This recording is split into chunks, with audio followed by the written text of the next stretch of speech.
Hello বন্ধুগণ, কেমন আছেন সবাই? আশা করি ভালো আছেন, আমিও ভালো আছি। নতুন একটা দিনে নতুন একটা ব্লগে সবাইকে স্বাগতম। আশা করি ব্লগটা ভালো লাগবে। ভালো লাগলে লাইক, কমেন্ট, শেয়ার দিয়ে পাশে থাকবেন। আর যারা প্রতিদিন আমার ভিডিও দেখেন, ভিডিওতে লাইক করেন, কমেন্টস করেন, তাদেরকে অনেক অনেক ধন্যবাদ।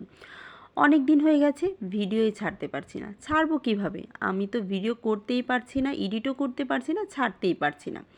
আর কেন ভিডিও করতে পারছি না সেটা আপনাদের সাথে শেয়ার করব।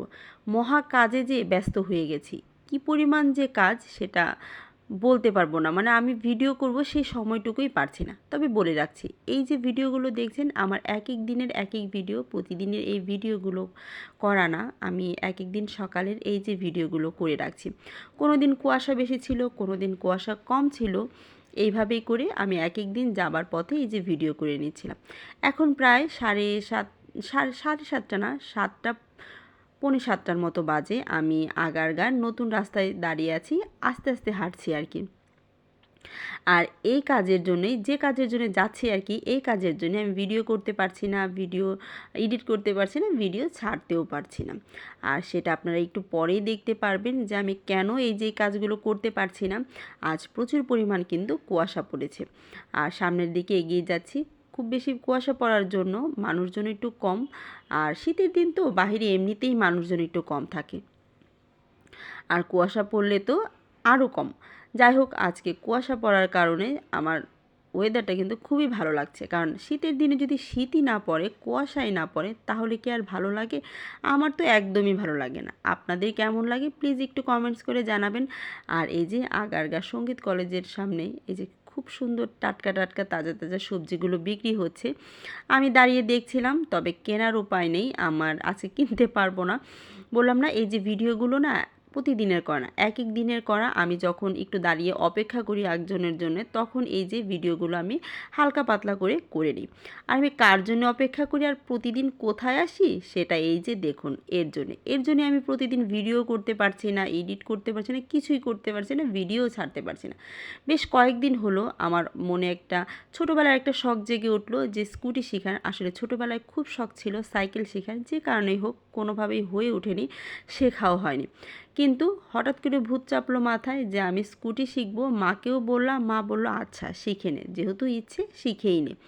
আমি এই যে বেশ কয়েকদিন ধরে এই কাজটাই করে যাচ্ছি। সকাল 6:30 থেকে পৌনে 7টার মধ্যে আমি এখানে চলে আসি। আসার পরে ঘন্টা দেড়েক এই যে স্কুটি চালানো শিখি, তারপরে আবার এখান থেকে বাসায় যাই, বাসায় গিয়ে রেডি হয়ে অফিসে যাই। আর অফিস থেকে ফিরতে ফিরতেই রাত্র, আর ভিডিওই করা হয় না, যার ফলে ওইভাবেই কোনো কিছুই করা হচ্ছে না। তবে আজকে কিন্তু প্রথম দিন না, বেশ কয়েকদিন হয়ে গেছে আমি স্কুটি শিখছি। এমনকি আজকে এই যে প্রথম এই যে মেন রোডে আসলাম স্কুটি চালানোর জন্য। আর এত ভালো লাগছে, এত খুশি লাগছে, সেটা ভাষায় প্রকাশ করার মতো না। ছোটোবেলার শখটা পূরণ হয়ে গেছে। যদিও সাইকেল চালানোর শখ ছিল, তবে এটা একটু বড় আকৃতির যে স্কুটি চালানো শেখা, এটা অবশ্য আমি কখনোই কল্পনা করিনি যে আমি কখনো স্কুটি চালাবো। কারণ বড় হয়ে গেছি, সাইকেল কিভাবে চালাবো লজ্জা লাগে, এই লাগে সেই লাগে, বলে আজ চালানোই হয় না। কিন্তু আজকে দেখুন খুবই সুন্দর করে আমি ইউটার্ন দিয়ে এপাশ থেকে ওপাশে খুব সুন্দর করে এসেছি। আর আজকে আমার ছেলেকে সাথে নিয়ে এসেছিলাম। ছেলে তো আমার সাথে স্কুটি চলার জন্য পাগল হয়ে গেছে। আমি বলছিলাম যে বাবা, আমি এরকম শেখা এখনও শিখিনি যে তোমাকে নিয়ে স্কুটি চালাবো।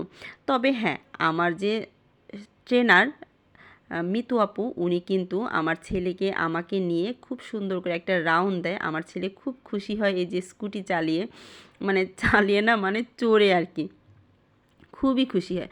আর আমি এদিকে করে নিচ্ছি হলো প্র্যাকটিস। আর কার কার স্কুটি চালাতে খুব পছন্দ, কে কে স্কুটি শিখতে চান, প্লিজ আমাকে কমেন্টস করে জানাবেন। আর কে কে স্কুটি চালাতে পারেন সেটাও কিন্তু কমেন্টস করে জানাবেন। আর এই স্কুটিটা কিন্তু আমার না, আমার যে ট্রেন করছে তার। আমি ভবিষ্যতে ইচ্ছে আছে, যেহেতু শিখে গেছি, একটা স্কুটি কেনার। দেখা যাক কবে কেনা যায় আর কি। তবে ছোট ছোট শখগুলো ছোটোবেলায় দেখা যায় যে পূরণ হয়নি, এটি আমি এখন মানে এগুলো পূরণ করার চেষ্টা করছি। শুধু আমি না, সকালবেলা দেখি কি অনেকে স্কুটি শিখে, আবার কেউ হুন্ডা শিখে, সাইকেল শিখে, আবার গাড়ি চালানোও শিখে। সবাই যার যার মতো খুশি, মন খুশি মতো জিনিসগুলো শিখে নিচ্ছে আর কি। তার মাঝে আমিও শিখে নিচ্ছি। যাই হোক, অনেক বক বক করলাম, আজ এ পর্যন্তই। আশা করি ব্লগটা ভালো লেগেছে। ভালো লাগে লাইক, কমেন্ট, শেয়ার দিয়ে পাশে থাকবেন। টাটা।